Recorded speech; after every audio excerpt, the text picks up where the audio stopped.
The arrival of Twin Peaks in 1990 was like nothing the world had ever experienced before. It was something different than that just pulled you in. It was blazing its own trail, and it was glorious.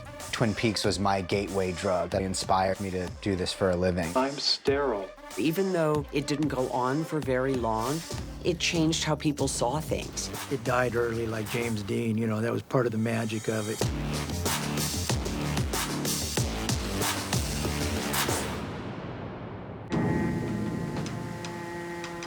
The first season of Twin Peaks hit and it really caught on. But the second season, the ratings fell off. The network moved it to Saturday night, and Saturday night, you know, was not the night the younger demographic was home watching TV. And also, they told you who killed Laura Palmer, which for some fans ended the show. And then the Gulf War happened. You gotta remember, that was the first live television war. The final 2 episodes were pretty devastating because it has a bunch of cliffhangers. That left a lot of people really unsatisfied for a long, long time.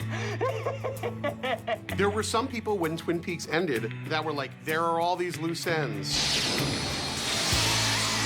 You gotta remember, this is before the internet, before YouTube, before the streams. There was still this community of fans who wanted more.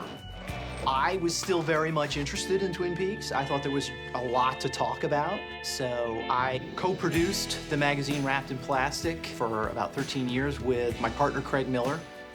We formed this little tight-knit group through Wrapped in Plastic, the magazine, and then the Twin Peaks Festival was born. The fan world and the way that they have rallied around this show, it's a community. Getting into Twin Peaks in the 90s was difficult. There was no way for anyone to go onto their computer or anything like that to watch Twin Peaks. People had copies of the VHS tapes they would circulate, but there really wasn't a lot of avenues for people to talk about it in depth. Hey. One of the biggest changes that happened was when there were streaming services, and that brought in a new generation of fans. The show found its way to a lot of different people all around the world, actually, and Twin Peaks universe started to explode like a mushroom cloud. This little gold digger just wants his money. The timeless quality of this show is very evident. To this day, there are people that are young that are discovering the original Twin Peaks on Tumblr or Twitter. Twin Peaks stays relevant and important because Twin Peaks stayed subversive and didn't define itself. The fact that it wasn't on for a long period of time allowed it to be celebrated like a rock star who dies at the age of 27. It now has this place in history. You can't really watch television right now without seeing the imprint of Twin Peaks and David Lynch. In our small way at Ray Donovan, the Hollywood noir, the way we shoot, we now write visually. When JJ and I created Lost together, JJ just said, we aspire to Twin Peaks.